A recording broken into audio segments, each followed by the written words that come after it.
Olá pessoal, bem-vindos à disciplina de modelagem orientada a objetos. Vamos começar essa primeira semana falando sobre a ideia de modelagem conceitual. Os tópicos que a gente vai abranger aqui, a gente vai falar só um pouquinho sobre abstração e representação, dar uma ideia inicial do que seria esse conceito de objetos, falar um pouquinho sobre o paradigma orientação a objetos e também dar uma introdução sobre a linguagem UML e aquilo que a gente vai focar mais nessa linguagem. Essa semana a gente engloba o volume 1, do capítulo 1, 2 e 3 desse volume. O primeiro conceito que a gente vai abordar aqui, que é extremamente importante quando a gente fala de orientação a objetos e a modelagem em si de sistemas com essa visão, é o conceito de abstração. O que é abstração? É eu focar aqueles aspectos importantes e essenciais com relação a algum problema, e ao mesmo tempo ignorar aquilo que não é tão importante para mim. Pegando esse exemplo aqui dessa senhorinha, desse gato que a gente pode chamar como objeto, esse gato aqui, quando observado por duas pessoas diferentes, com objetivos diferentes, essa senhorinha aqui, quando observa esse gato, ela olha aquela parte fofinha, peluda, que agrada a ela. Enquanto a veterinária, sempre que observa o gato, ela enxerga aquela parte estrutural do gato, a parte anatômica, coração também, toda essa parte interna do gato, da saúde do gato em si. Quer dizer, enquanto a senhorinha aqui, ao observar o gato, ela ignora toda essa parte interna e só observa a externa. Para a veterinária, ao observar o mesmo gato, o que é importante para ela é aquela estrutura interna do gato, não essa parte estética de beleza. A abstração refere-se à capacidade de modelar o mundo real, restringindo o nosso universo de análise e desprezando as propriedades que não são relevantes para a solução a ser construída. Quer dizer, eu enxergo aquele problema, retiro da minha visão, do meu foco, tudo aquilo que eu não acredito que seja importante e só foco naquela parte relevante para eu construir aquele novo sistema. Vai me permitir gerenciar a complexidade, quer dizer, eu vou só focar naquele ponto principal, esquecendo toda a complexidade que não me interessa e concentrando a atenção importante para o objeto as características importantes do objeto que em questão, desconsiderando aquela parte que não me interessa tanto. Desse conceito de abstração, três pontos são essenciais quando a gente analisa, eu, a, eu, abst, perdão, eu abstraio, faço esse conceito de abstração em algum objeto, três pontos são extremamente importantes. Primeiro ponto é a ideia de identidade. Todo objeto, todo elemento, quando eu analiso, ele tem uma identidade única no meu sistema, no meu mundo, quando eu penso em programação. Por exemplo, o gato que tem aqui em questão, ele é único. Ele é esse gato aqui. Até porque um outro gato pode ter tamanho diferente, pode ser de raça diferente. Quer dizer, cada gato é um único gato. Propriedades, quer dizer, características daquele meu objeto.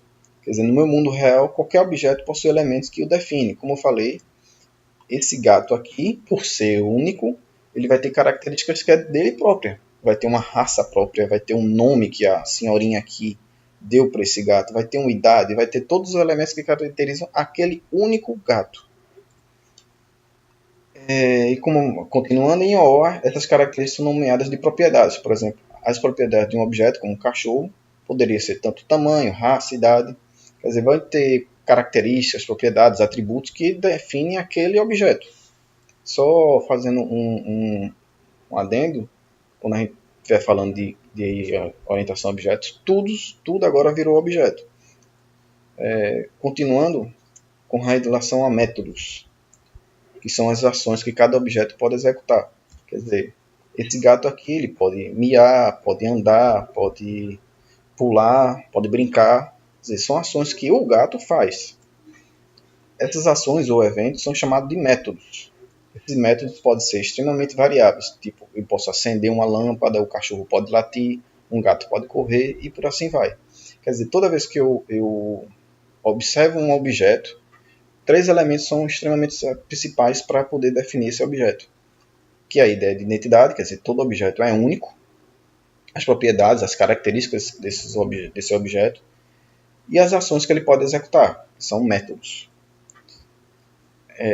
Vocês que vieram de C, vocês praticamente programavam via programação estruturada. O que era isso? Tinham dados, tinham variáveis globais, e eles criavam vários procedimentos que manipulavam esses dados.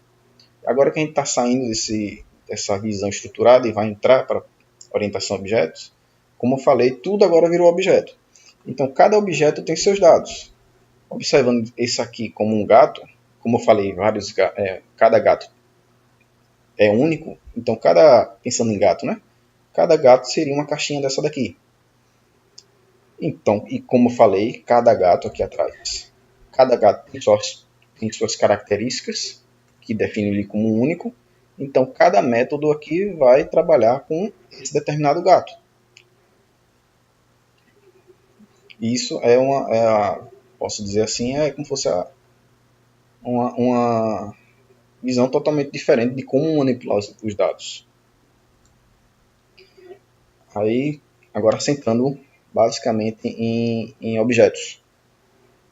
Objeto é o elemento central da minha orientação a objetos. Por exemplo, essa luminária aqui, eu posso enxergar ela como um objeto. Essa luminária ela tem uma unidade autônoma, quer dizer, ela tem uma identidade, ela é única. E contém seus próprios dados, quer dizer, propriedades. Ela tem uma lâmpada, ela tem uma cor, ela tem um formato, ela tem uma base, ela tem uma potência. São propriedades dessa luminária. Todo objeto ele é manipulado por processo definido no objeto. Quer dizer, eu tenho métodos aqui nesse objeto que manipulam esses dados. Por exemplo, eu tenho nesse objeto aqui, nessa luminária, o método chamado ligar e desligar. Que eu, ao acionar esse método, esse processo, ele vai acender a minha lâmpada. Cada objeto ele interage com outros objetos para alcançar um objetivo. Quer dizer, existe uma troca de mensagem entre os objetos. Eu tenho nesse objeto aqui um botãozinho chamado ligar e desligar. Tenho esse método aqui para poder acender a lâmpada.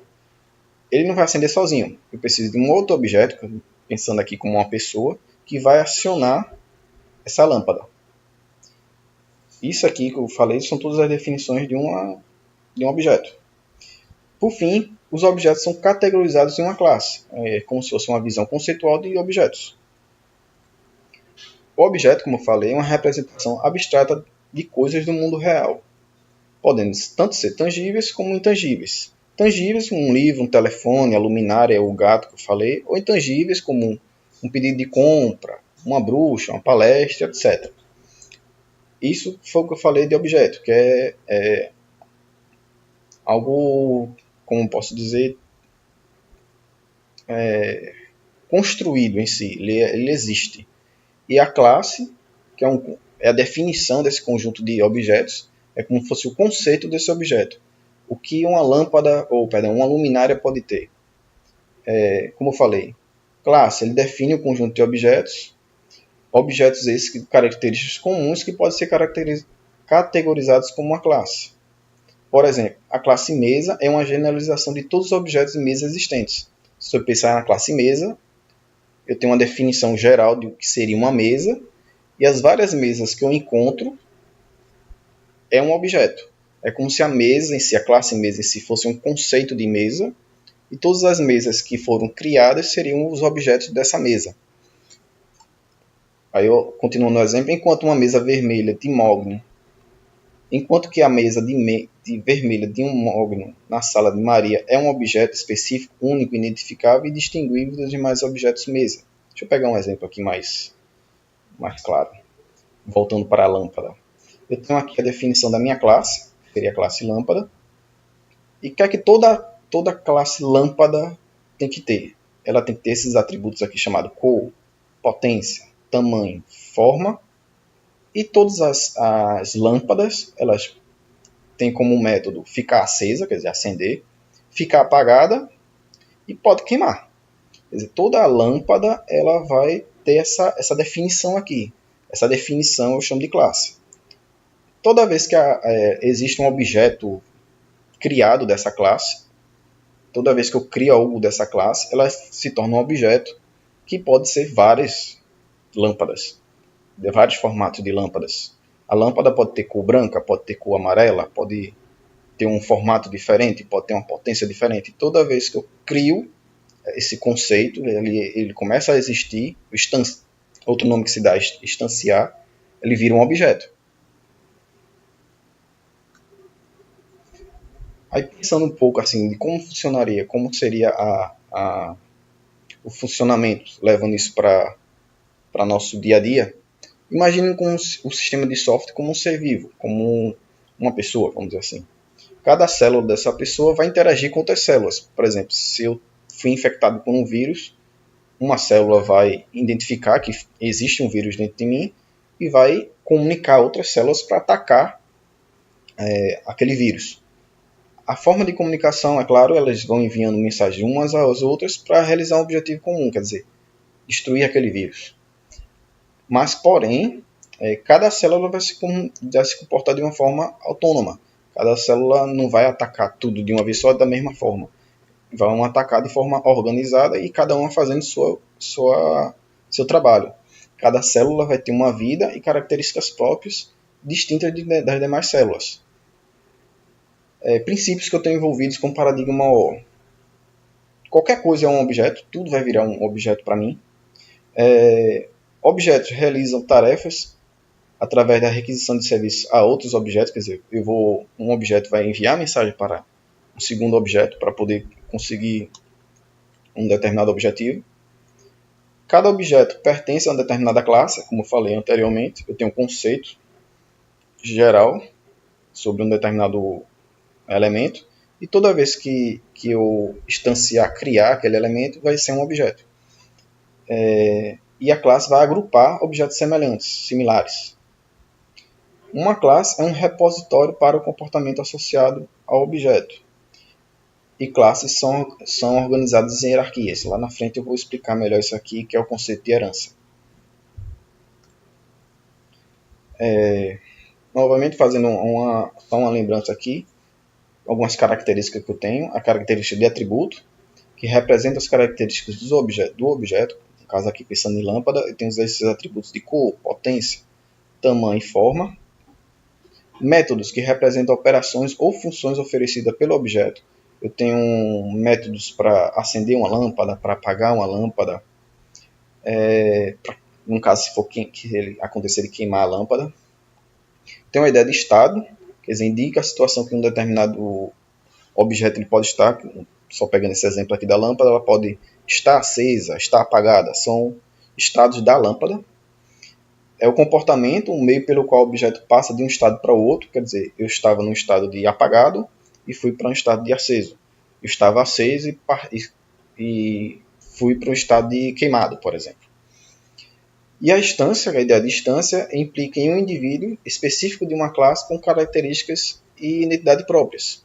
Uma instância herda as características, atributos e métodos da classe que a pertence. No caso, eu tenho uma classe, que é esse conceito de lâmpada, e toda vez que eu instancio uma classe, quer dizer, eu crio um objeto com identidade única que vai ter suas características próprias, que é a minha ideia de objeto, que é uma instância de uma classe. Aí aqui eu falei todo o conceito do que seria um objeto e classe. Vamos levar isso aqui um pouquinho para a ideia da programação em si. Como falei, observando só essa parte aqui por enquanto, que é a parte de programação, aqui eu estou definindo minha classe, que eu chamo de classe luminária. Aqui, public class luminária. Estou definindo que existe uma classe luminária pública, quer dizer, todo mundo no meu sistema pode enxergar, com atributos de cor, potência, tamanho, se está ligado ou desligada, minha taxa de iluminação, que a luminária eu posso aumentar a potência e diminuir a potência, e a forma como minha luminária é. Cada desses atributos vai ter seu tipo, no caso, cor é tipo string, potência de tipo int, se é ligado é tipo boolean. E uma coisa que me define também os atributos é essa ideia de privado, ou private. Quando eu defino isso aqui é porque esses atributos só podem ser enxergados dentro dessa programação aqui, dentro da própria classe. Eu não posso enxergar isso fora da minha classe. Aqui eu estou definindo os métodos. No caso, eu tenho esse método de ligar. Esse ligar recebe um parâmetro que vai me dizer eu ligo, mas ligo em que potência? 100%, 90%? E toda vez que eu mandar ligar, meu atributo de ligada fica true e eu indico minha taxa de eliminação. Quer dizer, eu passei aqui o parâmetro e ele indicou lá 50%, 90%. E ao desligar, eu informo esse método aqui, escrevi esse método para meu atributo de ligada ficar como falso e minha taxa de iluminação ir a zero. Isso aqui é a minha classe de luminária, escrita em Java. Aqui está a minha representação em UML, vou explicar um pouquinho lá na frente o que é o UML, mas dando de início, aqui está o que a gente, como representa uma classe, nesse losango com 3 partições, vamos dizer assim. A primeira, o nome da classe. Nessa do meio, quais são os atributos, o nome dos atributos, os tipos desses atributos. Esse menuzinho aqui indica que ele é privado. Só voltando aqui um pouquinho na programação, que eu esqueci de falar. Quando eu digo que é público, no caso aqui, se eu dissesse que o atributo é público, esse público ele pode ser enxergado fora da classe. Mas não é interessante, a gente vai explicar por quê. Mas no caso de atributos, métodos, é interessante, é importante, muitos deles, é importante que alguns sejam públicos, até porque se eu não disser que é público, ninguém vai poder enxergar, por exemplo, eu não vou conseguir ligar uma luminária. Aí eu digo que ela é pública, para poder, um objeto lá fora, poder me comunicar com a luminária através desse ligar. Aí voltando para cá, eu tenho como público, aqui por maisinho, dizendo que ligar recebe uma taxa de iluminação e digo que não retorna nada. E agora eu tenho desligar, que também é void. E como é que eu faço para utilizar esse objeto? Eu vou ter esse método aqui, public static void main, e nele aqui eu vou poder criar meu código. Bem parecido com C. Aqui eu digo quem é a classe que eu vou criar. Estou distanciando essa classe. E estou dizendo, olha, esse L aqui vai ser meu objeto luminária. Aqui L pode ligar a 50%. Ele vem aqui em taxa, vai ligar true, taxa de iluminação 50% e vai ativar o meu ligada. Não gostei de 50%, ficou muito claro minha sala. Ligar com 90% agora. Ele vai lá, continua ligada, informa que a taxa agora tem 90%. Vou sair da sala e agora vou desligar. Ele veio aqui em desligar, mudou o status da minha luminária, ficou false, agora está desligada, e a taxa de iluminação ficou zero. E é dessa forma que eu criei um objeto chamado L. Esse L foi passada a mensagem que ligue agora em 50%, depois ligue em 90% e depois desligue. Princípios básicos que eu tenho com orientação a objetos. Um é a mensagem, como a gente falou, já falou um bocado. A mensagem, os objetos trocam mensagem para realizar alguma tarefa. Nesse exemplo aqui, eu passei uma mensagem para a luminária para ela poder ligar. Passei uma mensagem para desligar também. Um objeto só permite acesso aos seus dados por meio de uma mensagem, quer dizer, para a qual pode desenvolver uma resposta. Os atributos, geralmente, são próprios da própria classe. Você não dá acesso aos atributos da classe. Os atributos são todos manipulados pelos métodos. Por isso, que todos os atributos aqui estão privados. Quem é de fora só pode acessar manipular esse objeto através das mensagens que ele vai passar para o objeto. Ao receber uma mensagem, o objeto verifica se na classe Ao receber a mensagem, o objeto verifica se há na classe um método que define o seu comportamento. Mensagens iguais endereçadas para objetos diferentes podem gerar comportamentos diferentes. Pensando aqui na lâmpada, eu tenho 3 tipos de lâmpada. eu tendo a mesma ideia de ligar, passando uma taxa, cada uma vai ligar de forma diferente. Essa lâmpada aqui ela tem um filamento, essa lâmpada aqui é fluorescente e essa lâmpada é LED. Quer dizer, a mesma mensagem que eu passo para as 3 lâmpadas, elas vão se comportar de forma diferente para ligar. Quer dizer, por exemplo, essa lâmpada aqui ela tem potência, mas essa aqui eu não posso trabalhar com essa ideia de potência. Ela só liga ou desliga. Eu não posso informar a ela a taxa de iluminação que eu posso trabalhar com ela.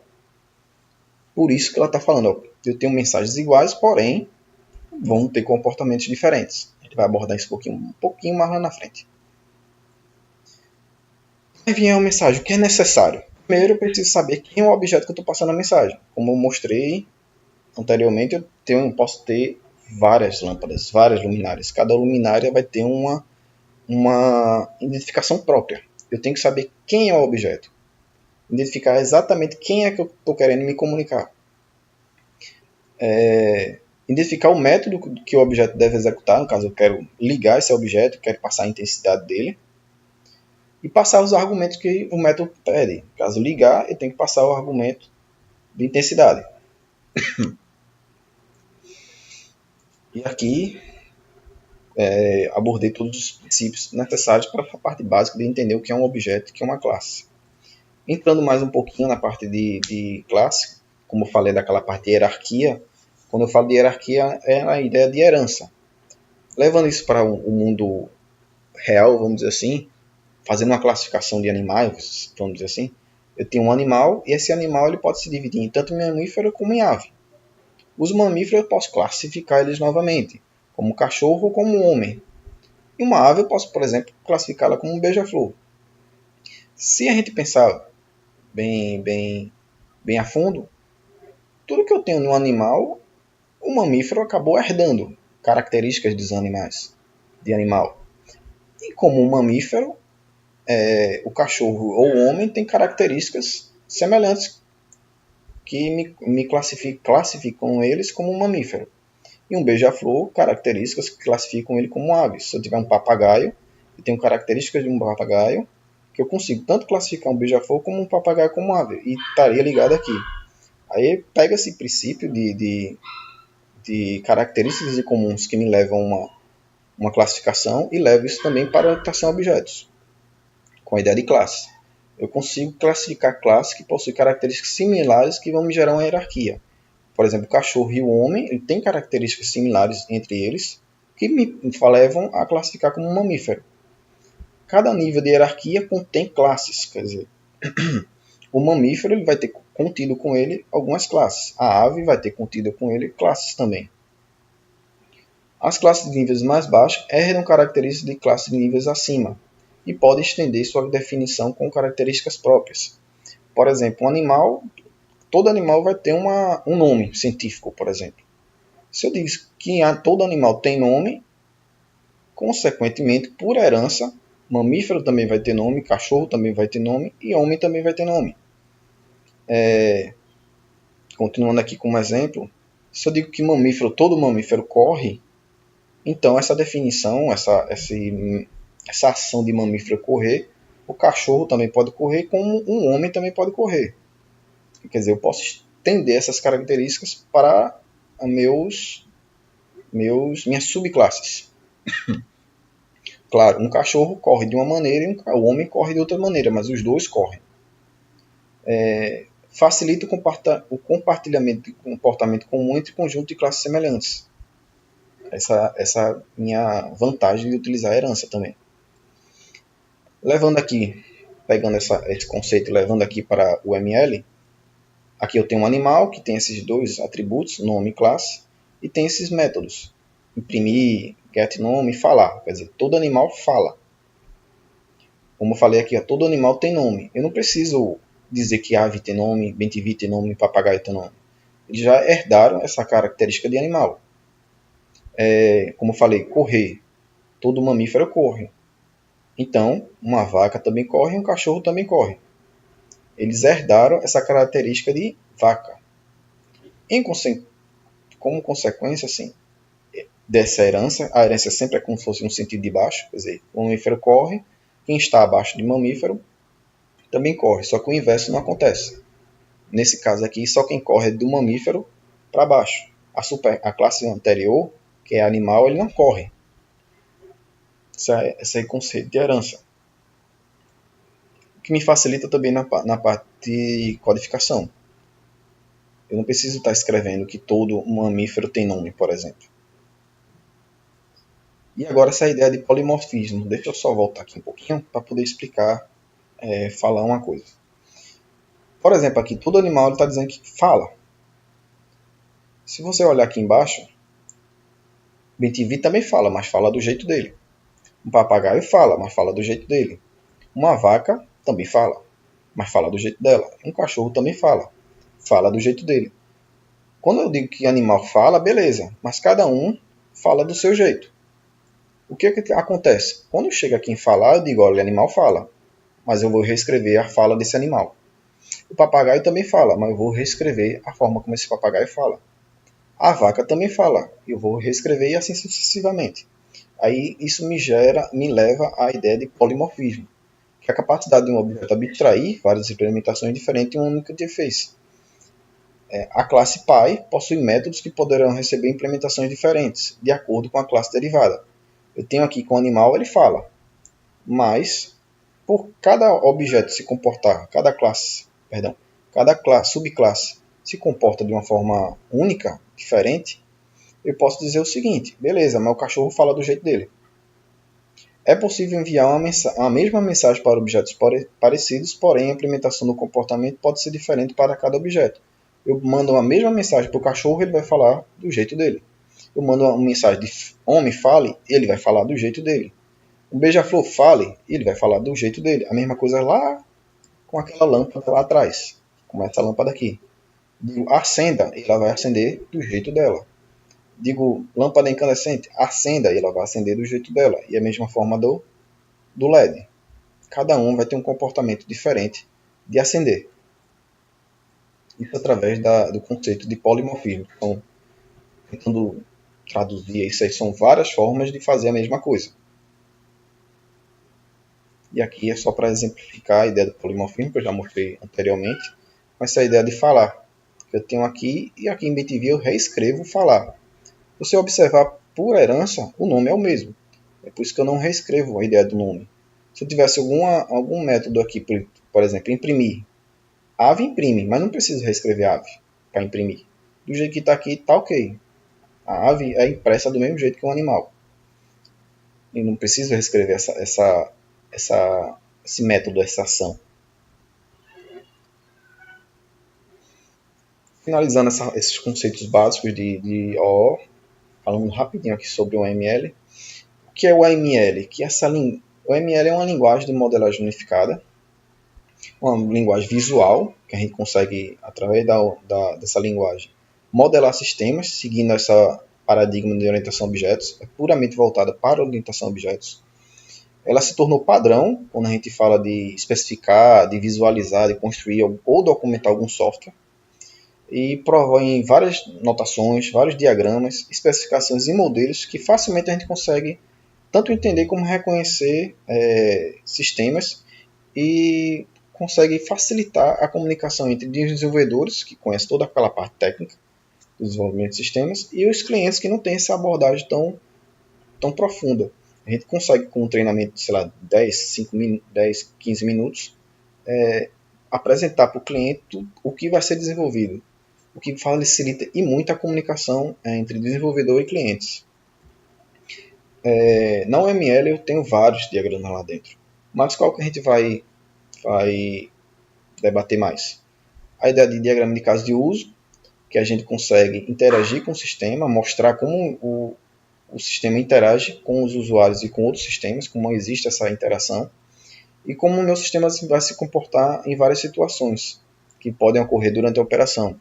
Tipo, eu tenho um sistema de controle de venda de supermercado, venda de lojas, e quero mostrar como é feita uma venda de algum elemento,